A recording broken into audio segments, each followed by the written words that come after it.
Hi guys, this is Keshav Malpani and welcome back to another very important session where we're going to use certain movies. In fact, one very famous Bollywood movie, आपके screen पर आपको दिख रहा होगा, Damini, which was released in 1993, and there was a very famous dialogue in this particular movie, which brings, or you could say, which actually gives rise to two particular issues. पहला issue है, और मैं आपको उससे पहले टॉपिक बता देता हूँ as to what is this particular dialogue, वो हम प्रॉपर्ली डिस्कस करेंगे. It's a very famous dialogue, all of you must have heard about it. तो one issue that crops out of it is the pendency in courts. जो court में जो number of cases की pendency है, that is one of the issues. And second issue is the decorum that you keep have to keep in a court law. है ना, अगर court room में अगर आप जा रहे हो तो आपका क्या डेकोरम रहना चाहिए, क्या आपका तरीका रहना चाहिए, how polite you need to be. Those are certain things that we will understand. So वो dialogue, I think everybody must have heard about it, is this particular dialogue which says तारीख पे तारीख, तारीख पे तारीख, तारीख पे तारीख मिलती है लेकिन इंसाफ नहीं मिलता. ठीक है, मिली है तो सिर्फ तारीख. Now what is Sunny Deol trying to say here is that every time he comes to this particular court, his matter is always adjourned. ठीक है, इसके मैटर को हमेशा adjourn कर दिया जाता है एंड उसको आगे बढ़ा दिया जाता है, but the matter is not solve. Basically जो विक्टिम्स हैं उनको जस्टिस कभी भी नहीं मिलता है. Another very important thing if you look at it is Sunny Deol का, अगर आप इस फोटो में भी देख पाओगे, is very aggressive here, right. So another question that comes to our mind is कि क्या कोई लॉयर इस तरह से एग्रेसिव हो सकता है in a court of law. These are two things that crops up with respect to this. I will take this, you could say, separately in this particular session, and that is why I told you that we have two issues to deal with today. One is the which is the first one is the pendency, and second is the decorum that you have to maintain in a court of law. तो ये दो चीजें हैं जो हम आज detail में discuss करने वाले हैं in this particular session. The first important thing that we will go through is the pendency. अभी रिसेंटली भी एक रिपोर्ट आया जहां से ऐसा पता चला है of the data compiled by the national judicial data grid that more than 1 lakh cases are pending in district court and taluka court for last 30 years. ठीक है, पिछले 30 साल से 1 लाख से ज्यादा केसेस पेंडिंग है. मतलब सोचो, वो ऐसे केसेस हैं जो पिछले 30 साल पहले करीब है ना, करीब 30 साल पहले फाइल हुए थे and they have not yet been solved. तो ये बहुत एक बड़ा प्रॉब्लम है कि 30 साल से कैसे केसेस चल रहे हैं, वो भी लाख से ज्यादा. इसमें से 90% जो केसेस है, ये जो 30 साल से जो 1 लाख केसेस की मैं बात कर रहा हूं, इसमें से 4 स्टेट में 90% of these cases fall. So these states are Uttar Pradesh, Maharashtra, West Bengal and Bihar. इन्हीं 4 स्टेट में फॉल करते हैं बस ये, Uttar Pradesh, Maharashtra, West Bengal and Bihar, right. So अब इसमें क्या होता है, Uttar Pradesh leads the list with more than 41,000 such cases. तो 41% के आसपास तो उत्तर प्रदेश अकेले में ही ऐसे केसेस हैं जो 30 साल से पेंडिंग है, और करीब 23.5% उसमें से है महाराष्ट्र में. So these are the two leading states जहां पर लोअर कोर्ट्स में 30 साल से केसेस पेंडिंग है ना. नाउ ये जो मैं आपको 90% वाला बता रहा हूं जो 4 स्टेट्स का, ये ऑल दो बड़े स्टेट्स है, नो डाउट. ठीक है, these are bigger states in the country, but यहां पर कंट्री की 42% पॉपुलेशन ही रहती है. ऐसा नहीं है कि कंट्री का बहुत मेजर चंक सिर्फ यही रहता है ना. 42% पॉपुलेशन रहती है यहाँ पे. 90% आउट ऑफ जो 1 लाख मैंने आपको बताया, उसमें से 90% केसेस यहीं पर हैं जो कि पेंडिंग है for the last 30 years in these lower courts.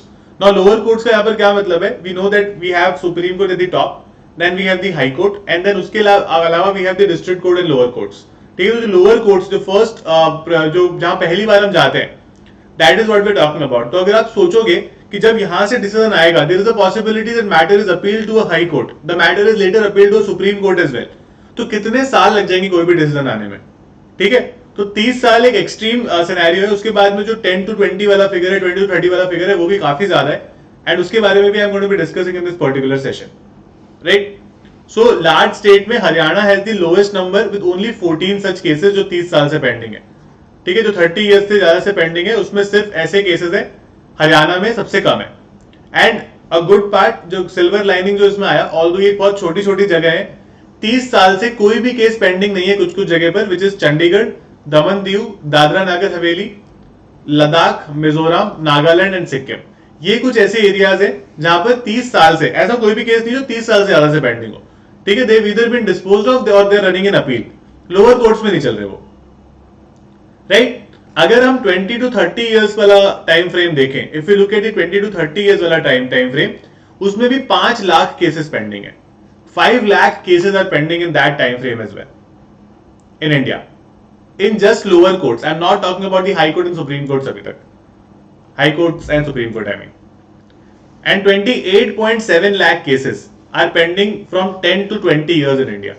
So that's what Sunny Deol was trying to say, right? तारीख पे तारीख. So every time कोई डेट आती है पर्टिकुलर कोई भी कोर्ट केस की, उसको आगे बढ़ा दिया जाता है, वहां पे थोड़ी सी सुनवाई होती है और उसको फिर एडजर्न किया जाता है नेक्स्ट डेट के लिए. इससे केसेस खिंचते चले जाते हैं. There have been so many instances in India where people who filed case, who were victims of the case, have died by the time the decision comes. वो खुद ही मर जाते हैं जब तक डिसीजन आता है. So that is quite problematic. That is very problematic in fact. So over 31 million cases are pending in subordinate courts across the country. ठीक है, 31 million is approximately 3.1 crore के आसपास. इतने ज्यादा केसेस जो ये पेंडिंग है, इसको कैसे रिजॉल्व किया जाए? बहुत सारे अलग अलग तरीके आते हैं. कई बार बोलते हैं कि हमें कोर्ट्स बढ़ाने पड़ेंगे, we need to increase the number of courts. कई बार होता है कि हमें स्पेशल कोर्ट्स बनाने पड़ेंगे which are also called tribunals. जैसे हम लोग पर्टिकुलर आपको पता होगा एनसीएलटी, हमारे पास नेशनल कंपनी लॉ ट्रिब्यूनल होता है. We also have the NGT which is national green tribunal. ठीक है, ये सब हमारे पास होता है. तो ये जो सारी चीजें हमको और एक्स्ट्रा बनानी पड़ेंगी ताकि जो पर्टिकुलर टाइप के कोर्ट्स जो केसेस हैं वो इन्हीं ट्रिब्यूनल्स में जाएं. तो आपने एक section 138 of the negotiable instrument act कभी सुना होगा. उसको चेक बाउंसिंग कहते हैं. आसान भाषा में चेक बाउंस हो गया, लीगल लैंग्वेज में उसको डिसऑनर ऑफ चेक कहते हैं. उस डिसऑनर ऑफ चेक के इंडिया में ये लोअर कोर्ट्स में जो आपको पेंडेंसी बता रहा हूं ना, इसमें 30% केसेस सिर्फ डिसऑनर ऑफ चेक्स के ही हैं. तो ये एक काफी बड़ा इशू है जो मतलब over a period of time चलता रहता है. So high dependency of cases in some tribunals indicated objective of setting them is not achieved again. हमने कई सारे ट्रिब्यूनल्स बनाए बट ट्रिब्यूनल्स में भी केसेस अटके हुए हैं बिकॉज वहां पर भी बहुत ज्यादा केसेस हो गए. We do not have enough branches or enough benches of those particular tribunals. That is creating a lot of problems again, right? So the government, including the PSU or the autonomous bodies under the government, have around 46% of the 3.1 crore cases pending in various parts of the country, making it the biggest litigant in the country. तो सबसे ज्यादा cases आप देखोगे ना वो सरकार के against होते हैं, चाहे वो कोई भी पर्टिकुलर गवर्नमेंट हो, चाहे वो कोई गवर्नमेंट की अथॉरिटी हो, है ना, कोई गवर्नमेंट की कंपनी हो. PSU is a public sector undertaking, है ना. It could be undertaking like से ओएनजीसी की बात कर लो, या फिर गवर्नमेंट की कितनी भी कंपनीज होती है ना, बहुत सारी कंपनीज होती हैं, उनके अगेंस्ट जो केसेस होते हैं वो सबसे ज्यादा होते हैं. It could be related to your service, related to pension, related to you could say conditions of your service, उन सबसे रिलेटेड. तो सबसे बड़ा जो लिटिगेंट है कंट्री का वो खुद सरकार है. सबसे ज्यादा केसेस गवर्नमेंट के अगेंस्ट ही किए जाते हैं. ठीक है, अब अपने कंसर्न्स क्या है? Why are we concerned? Because we have so much pendency. अगर इंडिया में हम बहुत ज्यादा एफडीआई अट्रैक्ट करने की कोशिश कर रहे हैं, फॉरेन डायरेक्ट इन्वेस्टमेंट अट्रैक्ट करने की कोशिश कर रहे हैं, तो कोई भी इन्वेस्टर इंडिया में इन्वेस्ट करना नहीं चाहेगा अगर उनको लगेगा कि यार इंडिया में तो कोई केस अगर हुआ तो अटका ही रहेगा. We will not get justice because the justice delivery system is so slow in India. So that is a major problem. So economic activity is getting affected by high dependency and delays across the legal system. ठीक है, across the legal system में delays चलते रहते हैं, तो उसमें economic activity काफी हद तक अफेक्ट हो जाती है. It also adds a burden on courts and collaterally harms other litigants too, कि जो बाकी जो लिटिगेंट्स हैं आप कह सकते हो कि उनकी केसेस पे अटक जाते हैं. इस चक्कर में प्रोजेक्ट कॉस्ट और डिलेज वगैरह बढ़ जाते हैं. कि कोई भी अगर मान लो कोई पर्टिकुलर प्रोजेक्ट आया है या फिर कोई भी इंफ्रास्ट्रक्चरल प्रोजेक्ट आया है, उसको कोई लेकर चला गया कोर्ट उसके अगेंस्ट कोई पिटीशन लेके, और अगर वो सालों साल तक चल रही तो प्रोजेक्ट बन ही नहीं पाएगा, उससे कॉस्ट बढ़ रहा है, डिलेज बढ़ रहे हैं अननेसेसरली, राइट. तो पूरा प्रोसेस स्लो हो जाता है, the entire process get slow, है ना. So that is a major concern here. उसके अलावा देखते सरकार ने इस पे स्टेप्स क्या लिए. तो एक हमारा नेशनल लिटिगेशन पॉलिसी है. ऑल्दो ये पॉलिसी उस टाइम बनाया गया था बट अभी इसको बहुत ज्यादा जो कुछ से इफेक्टिवली यूज में नहीं लाया गया. It was basically to transform government into an efficient and responsible litigant, but अभी भी आप देखोगे कि it is not applied really properly. ठीक है, तो कुछ स्टेट्स ने इसमें पॉलिसीज बनाई हैं इस पर्टिकुलर पॉलिसी को देखकर अपने स्टेट्स में भी, बट उसको आप कह सकते हो कि बहुत प्रॉपर इंप्लीमेंटेशन नहीं है उसका, टू बी वेरी ऑनेस्ट. ठीक है, there is something called the legal information management and briefing system called LIMS. It was created in 2015 with the objective of tracking cases in which government is a party, ताकि हमको समझ में आए कि भाई government कितने केसेस में party है. ऑलरेडी टोल्ड यू कि गवर्नमेंट इस कंट्री का सबसे बड़ा लिटिगेंट है ना. सबसे ज्यादा जो लिटिगेशन है वो सरकार खुद कर रही है. तो इसीलिए यहां पर गवर्नमेंट किस किस केस में पार्टी है ये समझ में आ जाएगा हमको, है ना. एक और बहुत इंपॉर्टेंट चीज है जो आपने कई सारे टीवी सीरीज या मूवीज वगैरह में देखा होगा, पर्टिकुलरली जो यूएस वगैरह की मूवीज या टीवी सीरीज होती है, कि अगर किसी को भी छोटी इंप्रिजनमेंट मिलती है, मान लो कोई किसी को 6 मंथ्स का इंप्रिजनमेंट हुआ है या फिर किसी को मान लो 1 ईयर तक का इंप्रिजनमेंट हुआ है, तो ये नहीं कि उनको जबरदस्ती कोर्ट मतलब प्रिजन में भर रखा है, उनसे सोशल सर्विस करवाई जाती है, उनसे अलग अलग टाइम के काम किया करवाए जा सकते हैं, ठीक है। Lot of these things are, you could say these people are made to do, ये काफी बार होता है, ठीक है। तो ऐसा होता है कि जो इंप्रिजनमेंट ऑफ 6 मंथ्स और a year should be allocated towards social service duties rather than to be sent to further choke the already overflowing prisons. हमारे prisons में पहले ही बहुत कम जगह है, उसको और ज्यादा चोक करने का कोई पॉइंट नहीं है ना, पहले ही इतने भरे हुए हैं वो।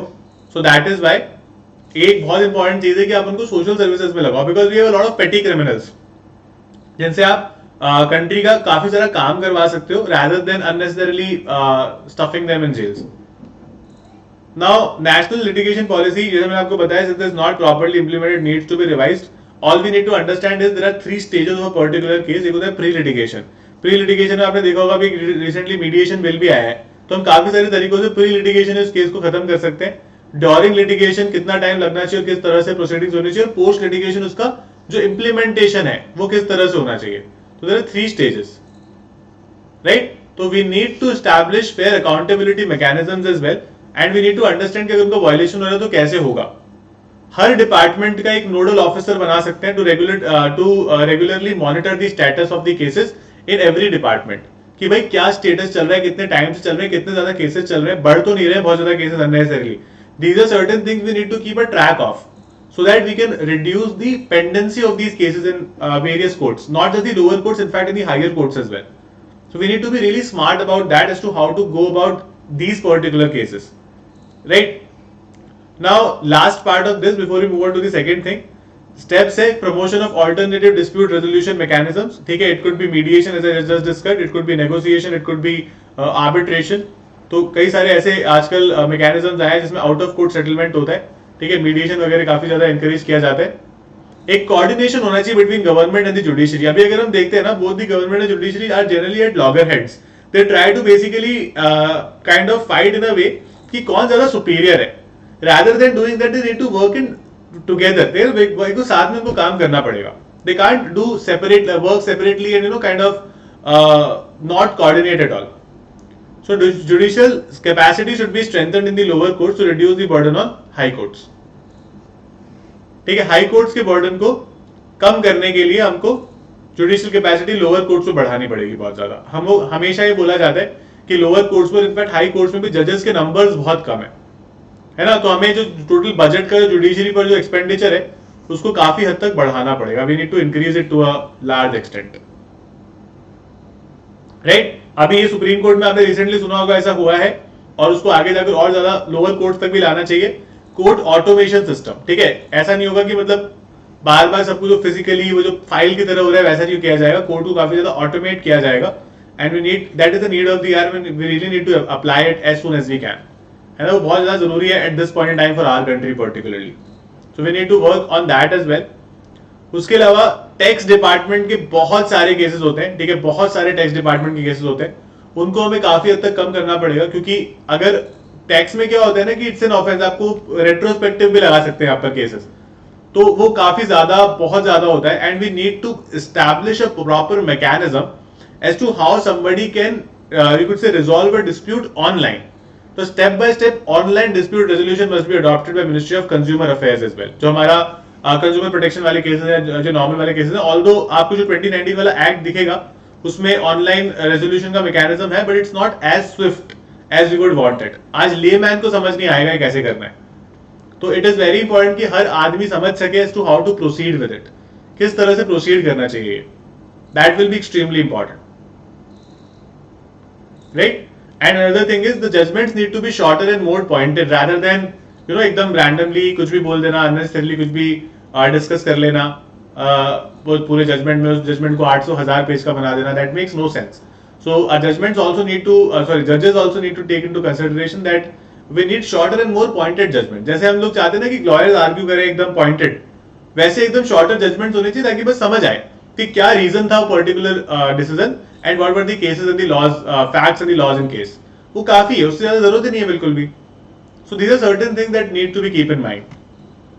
Another thing is, which is the next part of it, कि क्या हमारा डेकोरम कैसा होना चाहिए. तो मैंने आपको पहले बताया था कि सनी देओल ने 2 पॉइंट्स रेज किए थे कि क्या आप तारीख पे तारीख चिल्ला सकते हो कोर्ट में. तो it is not possible in a court of law. You have to be extremely polite and courteous. ठीक है, एक्सट्रीमली पोलाइट और कर्टियस आपको होना पड़ेगा. You always have to hear the जज while he or she is speaking. कभी भी ऐसा नहीं होगा कि आपने जज को काट के अपना कुछ बोल दिया. ऐसे बिल्कुल नहीं कर सकते. That is breaking the decorum of the court and you can not do it like that. You will in fact have to hear the other side also. हम लोग मूवीज वगैरह में देखते हैं कि अदर साइड से लोग झगड़ा कर लेते हैं, उन पर चिल्लाने लग जाते हैं. ऐसा बिल्कुल भी नहीं होता है. And court does not have all day. तो कोर्ट में आप ना एकदम बेकार की जो आपको जुमलेबाजी होती है ना, वो नहीं कर सकते. You have to be brief and to the point. Court के पास आपके पास पूरा दिन नहीं है आपको देने के लिए. So you need to understand it as a lawyer. You need to be very brief and to the point. क्या आपका केस है, क्या आपका लॉ है, क्या आपके फैक्ट्स है. So you need to have very good command over the law and the facts in question. जो आपका पर्टिकुलर केस चल रहा है उस पर आपको प्रॉपर्ली सब कुछ पता होना चाहिए. As to what is the you could say law in place, what are the facts that you are going to say, what are the facts that supports your case. Those are the things that you need to know properly. You need to you could say know the procedure really nicely. कि क्या procedure होता है court का, क्या उसका एक you could say standard operating procedure generally her court का एक होता है जो अलग अलग लॉज भी गवर्न करती है, सीपीसी सीआरपीसी वगैरह, कि किस तरह से आपको फाइलिंग करनी है, क्या करना है. All of that is given here. So these are certain important points that Damini probably failed to tell you because हमारा जो generally lawyer बनने का sense है that comes from the movies या फिर TV series जो आपने Suits वगैरह देखा होगा अगर, तो वहाँ से काफी ज्यादा आता है. So do not get disoriented like that. You need to understand there is a certain basic procedure that need to be followed and do not blindly follow the movies and you know create an opinion about court laws or you could say lawyers in court laws. That is not how it works. So that's it about the session. Thank you so much. I hope it was extremely useful for all of you. For most of the session, you can follow this particular channel, Unacademy Legal World, and we'll be creating a lot more sessions like this. Thank you so much, guys.